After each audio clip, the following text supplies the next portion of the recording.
Well, it is. I think we better get started because we want to give Chris the appropriate amount of time.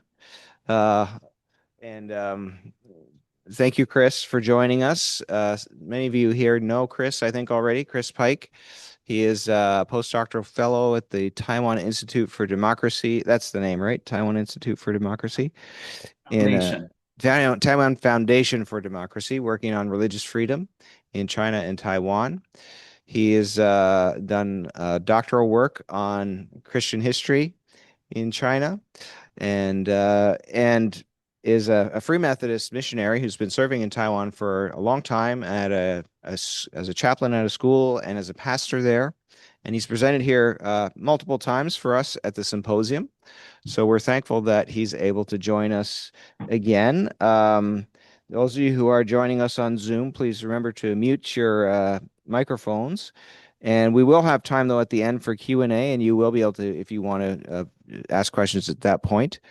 But for now, I will let Chris take it away with this presentation. Okay.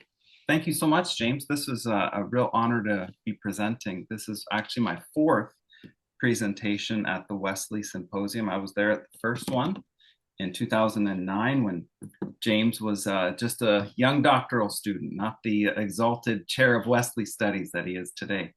So I'm really happy to see where this has gone, and you've done a great job in leading this to where it's become.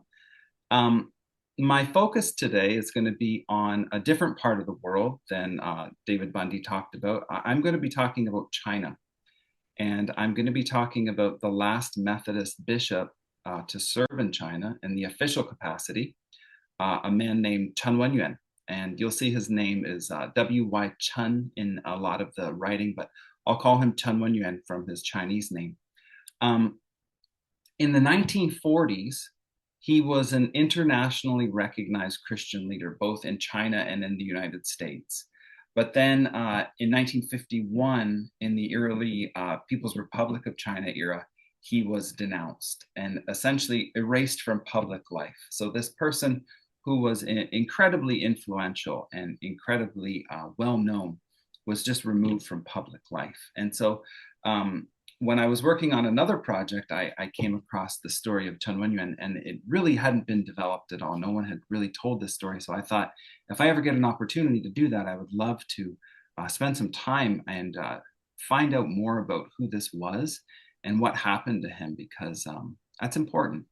And so we're going to take that journey today. So thanks for joining me on that. So just a note on names. In writings in English, he would be described as W.Y. Chen, but his Chinese name was Chen Wenyuan, and his the characters are there. He was known in 1944. This is the cover of Time magazine as China's #1 Protestant and the unofficial ambassador of Chiang Kai-shek, who was the president of China. So he was a very high level person in 1944. And this was sort of at the zenith of his career. He did a speaking tour of the United States, which I'll talk about. And he was erased from public life. Well, how did that happen? Here he was born in 1897. I'm at the top of that little island on the right now in Taipei, but he was born in Fuzhou province. And he, when he was a young man, he described his religious ideas as coming from the doctrine of the me, that he obeyed the words of Confucius, that you should respect gods and ghosts, but you should keep them at a distance. So at this young stage of life, he was from a Buddhist family, but he kept religious things at a distance. He didn't want to get too involved with them. But we know that his father and his mother cared for him very much. We don't know who they are. We don't even know who his wife was. But we know that his father was a magistrate, which is like a governor of an area. And he was wealthy enough that he allowed Chen Wenyuan to study at the Anglo-Chinese College in Fuzhou. And he started around maybe 1910, and he studied there until 1917. And this allowed him to be able to get a bicultural Chinese Western education. So he was able to learn the Confucian classics, but he was also able to learn English and study the Bible. But he was not a Christian. In fact, he was vehemently against Christianity.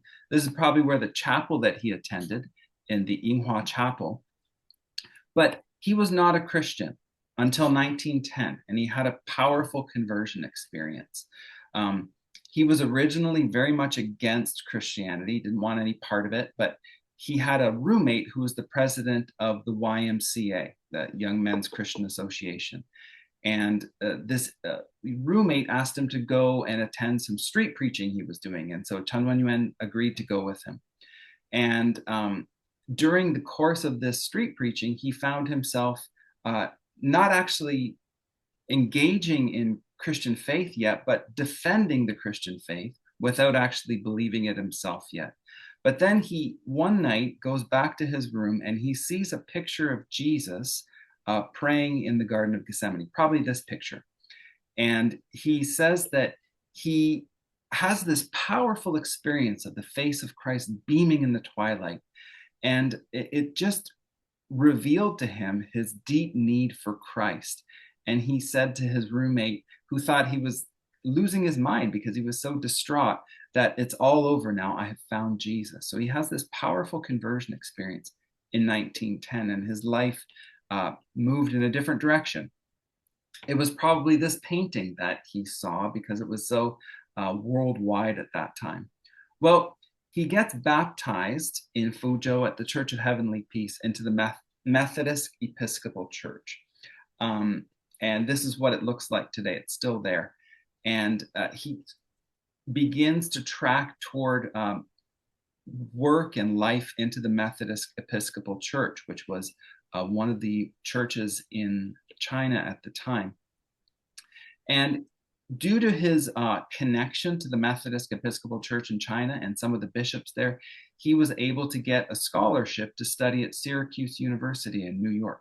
So that was very rare for a Chinese student to be able to do. So he must have been an incredibly talented young man.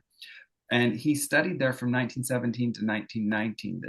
So this is the first known picture of Chen Wenyuan, and it's from the Syracuse University portrait collection. I kept pestering them, and they finally sent me a clippings file about Chen Wenyuan. This is the first known picture of him, probably around 21 years old. And that's when he was studying at Syracuse. And this is what it looked like at the time. And this is what Syracuse University looks like today. But because of his studies at Fuzhou Christian University, he was able to get his BA in 1918. So that's just 1 year after he started, probably because he had previous coursework in Fuzhou. And he did his master's degree at Syracuse in 1919, so just 1 year later. And his thesis was on the social value of vocational education in China. So he was always trying to figure out how he could use his Western education to benefit China. He returns to Fuzhou to pastor. So he goes back after 1919, and in 1920, he becomes the pastor of this church, the Fuzhou Institutional Church.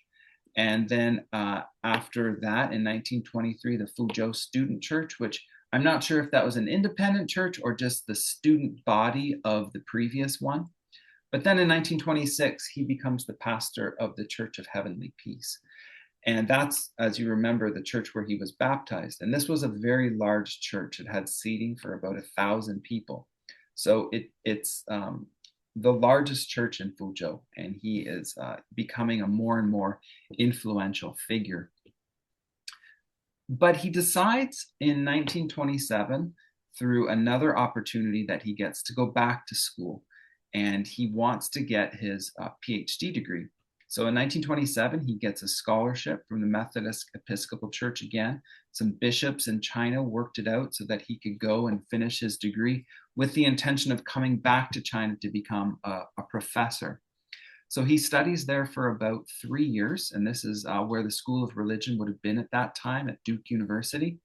And he starts in the School of Religion. This is a picture from the yearbook at the time. There's Chen Wenyuan. And he's in the School of Religion. And he spends a lot of time in the United States, and he does a lot of preaching, and he does a lot of speaking around the country, and he learns a lot about Americans and how they think, and that will become very important in his later years, which I'll explain. Um, During his time there, he was originally studying in the School of Religion, but there's an emerging program of psychology that's just starting at Duke. And he meets this professor, Frank Hickman, who was a professor there, started in 1927. And he wrote a book called Introduction to the Psychology of Religion. So this department of religion is working in tandem with the psychology department. And Chen Wenyuan becomes very interested in this, especially when this man, the famous psychologist William McDougall, comes to Duke from Harvard. And between McDougall and Hickman, they influenced Chen Wenyuan to consider thinking about religion from a psychological perspective. And so by the time he is graduating, he's migrated over to the School of Arts and Sciences, and he eventually gets his PhD in 1930 from the psychology department. And McDougall was his chief advisor, and Chen Wenyuan's dissertation was on a psychological interpretation of Chinese culture with special reference to its stability. And he thought that its stability was really focused on the idea of the doctrine of the mean, that there's everything will come back to a medium perspective. And he thought that that's what it was that gave China such great stability over this long thousands and thousands of years of history. And so that's what he wrote it on. And after he graduated, he goes to Cambridge and the University of Berlin to do postgraduate studies. So he's a very scholarly person, and he was able to learn German as well as English to a very high level, and he did those postgraduate studies. And then he comes back to China to become a professor at Fujian Christian University, which was not far from his home. And he served there from 1931 to 1936 as a professor, originally starting in the religion department, just like he did at Duke, eventually moving into psychology. And he built the psychology department from the ground up. This is a picture of what Fujian Christian University looked like during that time. And so it was a very interesting place because they had agricultural work happening. They were working on social reconstruction, which was so important in China. And they had these emerging departments of psychology and religion. It seemed like a very exciting place, and Chen Wenyuan was one of the professors there. This is the only known picture that I could find of his family. I don't know any of the names of his family except for one of his daughters who emigrated to the United States. But this is from the archives of Fujian Christian University. So I put it through Gemini to make it a little more seeable from a modern perspective. But this is what his family looked like. We don't know any of their names except for one of them. But he went from being a professor to the dean of the School of Arts, and he served for 1 year as the acting president. And he was really committed to providing resources to Chinese that didn't have the opportunities that he did.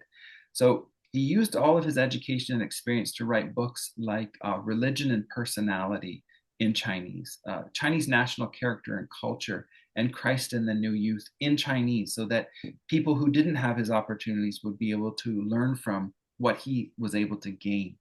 And so he wrote at a very high level of psychological and religious analysis to benefit the Chinese world. Well, he also became a speaker for the YMCA and had the opportunity to tour the entire country. And when he did that, he developed a national reputation, so much so that the National Christian Council in 1936 elected to have him become the general secretary. So that's the highest position in the National Christian Council. So imagine all of the non-independent churches that were Protestant were rallied together in this National Christian Council, and he was elected to be the general secretary of it. So he's developing so much of a national figure that in 1936 he's listed in the Who's Who in China as the biography of Chinese leaders as this general secretary of the National Christian Council. So he's developing by this time a national profile. And at this time, he also begins to get to know Chiang Kai-shek, who, if you know your Chinese history, he was the leader at that time of the Kuomintang Party, or the KMT, and is the president of China. And if you know your Chiang Kai-shek history, you'll know that he got married to a woman named Song Meiling, and his mother-in-law said, the condition of marrying my daughter, because they were a very famous Methodist family, was that you would genuinely investigate the claims of Christianity. And Chiang Kai-shek did that. And he became convinced of the reality of some of the spiritual things he was reading in the Bible and in its devotionals. And so this man, ZT Kwang, or Jiang Changtuan, is his Chinese name, the pastor of the Allen Memorial Methodist Church in Shanghai, baptized Chiang Kai-shek in 1930 at a private ceremony. So this man, who's going to become important later in our story, acted as a spiritual mentor for Chiang Kai-shek. And it was really the Xi'an incident in 1936, in which some of Chiang Kai-shek's generals tried to kidnap him, and he was able to escape and came out of it with just a real heroic story. And he said that it was his Christian faith that really kept him through that period and allowed him to come out victorious, that Chen Wenyuan was really impressed. And he said that in his address to the National Christian Council, that the attitude of the people toward the central government had changed. Formerly it was negative, now it's positive, and instead of suspicion, they show faith. The Xi'an incident gave for General Chiang a nationwide sympathy and loyalty. And even those who formerly opposed him have changed their attitude. So Chen Wenyuan went from not being very impressed with Chiang Kai-shek and the KMT to being a close ally. And shortly thereafter, the Japanese invaded China in 1937, and things really changed quite a bit because the government moved largely from Shanghai and the eastern coast to the interior. And when they moved to the interior, to Chongqing in Sichuan province, Chen Wenyuan moved with them to train youth. That was part of what he did, and he worked with Chiang Kai-shek there. So he becomes very closely intertwined with the Kuomintang Party. In 1941, the Methodist Church in China amalgamates. Formerly, it was the Methodist Episcopal Church and the Methodist Episcopal Church South, but in 1941, they amalgamate and they elect 4 bishops, 2 Americans and 2 Chinese. Chen Wenyuan was one of them, and the other was Jiang Changtuan, who we said was the mentor of Chiang Kai-shek. So you see on the right-hand side, and here's another picture of them. Chen Wenyuan is on the far right, and Jiang Changtuan is on the far left. So these 4 bishops, 2 Americans, 2 Chinese, in 1941 are now going to lead the church into the next phase of Methodist life. And during that time, Chen Wenyuan starts to develop a Western reputation. So you can see from this article in the Virginia Methodist Advocate, some of the writings that Chen Wenyuan wrote would start to get into American and Canadian and British newspapers. In 1943, there's a real effort to promote Chen Wenyuan's identity and the connection in the KMT with Christianity. And the reason some scholars think was that they were trying to get American support for them against the Chinese Communist Party, because they're getting through the war and they're coming out and they're going to have to fight the Civil War, it seems like. And Chen Wenyuan baptized Chiang Kai-shek's son, and that made it into the newspapers right before Chen Wenyuan goes on a long speaking tour in the United States. And we see that he's shown in the New York Times and other sources that he has this national speaking tour, and he's greeted by thousands of people. And this was put on by Henry Luce. And if you know the story of Henry Luce, the owner operator of Time magazine, Luce himself was the son of Protestant missionaries, and he was very interested in developing Christian missions, especially in Asia, and was interested in promoting the Chinese Christians within the KMT party. And so it was Luce from Time magazine who designated Chen Wenyuan as China's #1 Protestant and the unofficial ambassador of Chiang Kai-shek. So you see that in the United States now, Chen Wenyuan's reputation is really starting to really get to a high level. And in the New York Times, they're reporting that Chen Wenyuan is giving a message from General Chiang Kai-shek expressing the hope of the unity among the Allies would continue after the war, and that American missionaries in greater numbers would visit China to work as comrades with the Chinese people in the reconstruction of China. And Chen reported that the Christian movement is gaining momentum in China. So this is really what Americans would want to hear at the time. And so this was very welcome news. And again, his articles are being reported in Western newspapers, and his star goes so high that he's given 6 honorary doctorates from American universities between 1944 and 1947. So he's really becoming a national figure on both sides. These are the universities: Syracuse, Wesley, Boston, Illinois, Garrett, American University, all gave Chen Wenyuan honorary doctorates. And his star grows so high that he's even able to meet with Franklin Roosevelt, the American president, on August 24th, 1944. And the reason for that was that he was promoting Christianity, but he was also promoting the cause of the KMT in China, because they were in a battle for American support with the Chinese communists in order to win the civil war that was about to take place, and really in some places had already started. So when we enter into the Chinese Civil War, we see that this figure, Chen Wenyuan, is incredibly high level right now.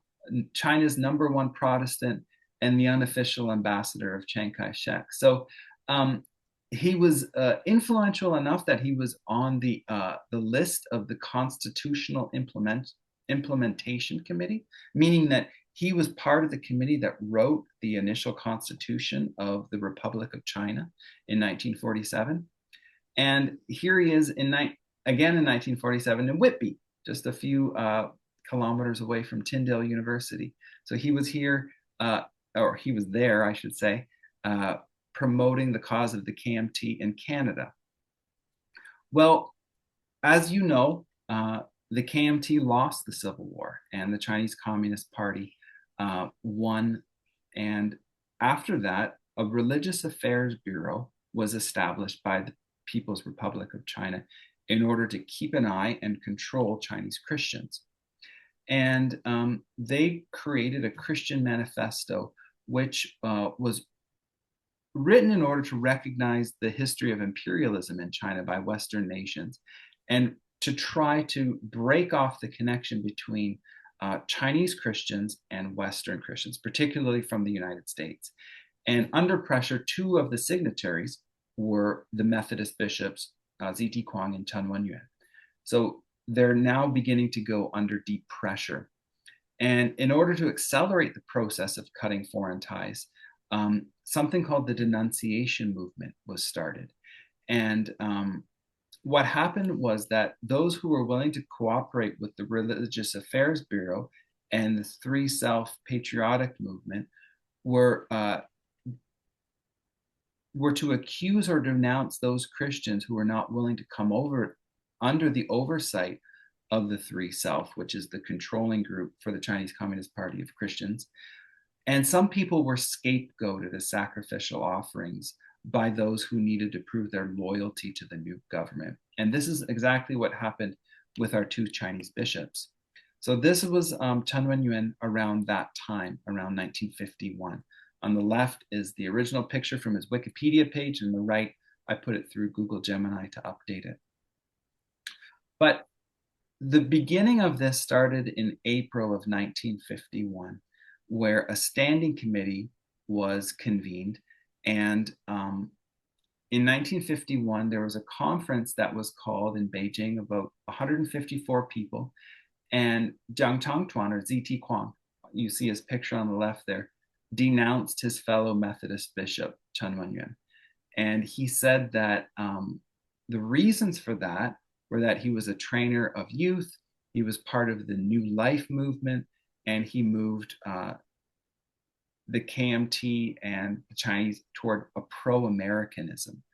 And he also colluded with the imperialists, and he claimed to be the unofficial ambassador of Chiang Kai-shek, so much so that he called Chen Wenyuan an accomplice in the massacre of the Chinese people. He said that he's decided to reorganize the church with the spirit of sacrifice, and that people like Chen Wenyuan must be eliminated one by one and be thoroughly purged. So why did he do this? We'll get to that in just a minute. But this is the first stage of Chen Wenyuan's denouncement. The second stage was in a conference in Shanghai in June in 1951, and this was where 1,200 people attended. And this is H.H. Cui Qianxiang from the National Christian Council. So you remember, Chen Wenyuan has two roles. He's the general secretary of the National Christian Council, and he's a bishop in the Methodist Church. So previous slide, you saw that the Methodist Church has now denounced him. Now it's going to be the National Christian Council that's going to announce him. So they call him a running dog of the imperialists. And so they want to get rid of him. And then the final stage of his denouncement was in the Canine-Drome Stadium in Shanghai with a rally of 10,000 people. And again, this is Jiang Changtuan who writes his denouncement, and he resolves that Chen Wenyuan must be punished as an American working for Chiang Kai-shek. And so he's removed from all status in the National Christian Council, removed from all status in the Methodist Church, and he's excommunicated along with Chiang Kai-shek and Zhou Meiling. Chiang Kai-shek and Zhou Meiling, of course, have come to Taiwan, where I'm speaking right now.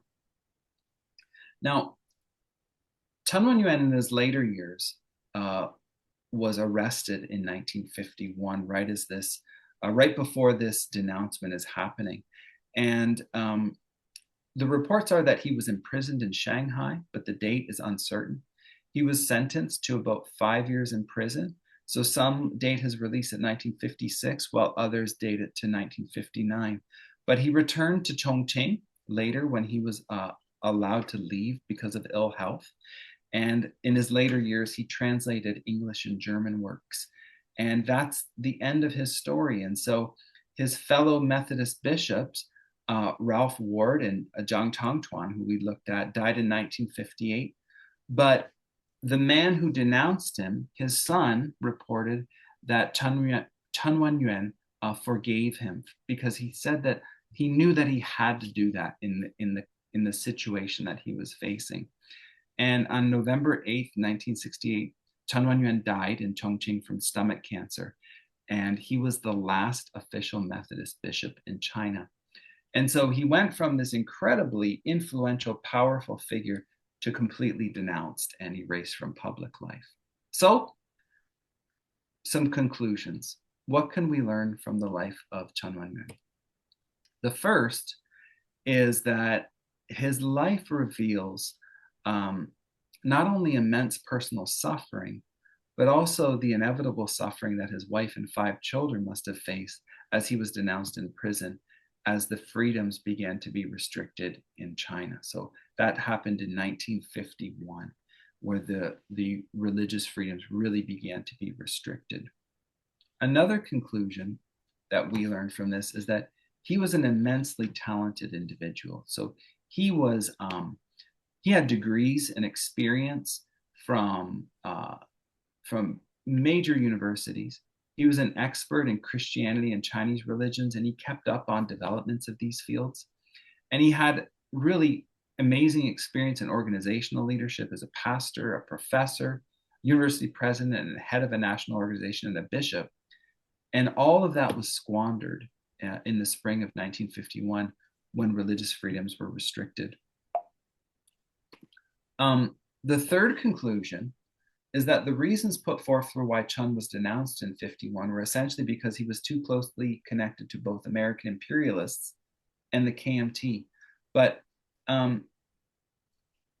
that doesn't seem to be true, because by 1955, when resistance to the CPP was no longer tolerated, religious leaders who had no connections to either American missionaries or political leaders, but just resisted joining the government-linked Three Self Movement Church, were silenced as well.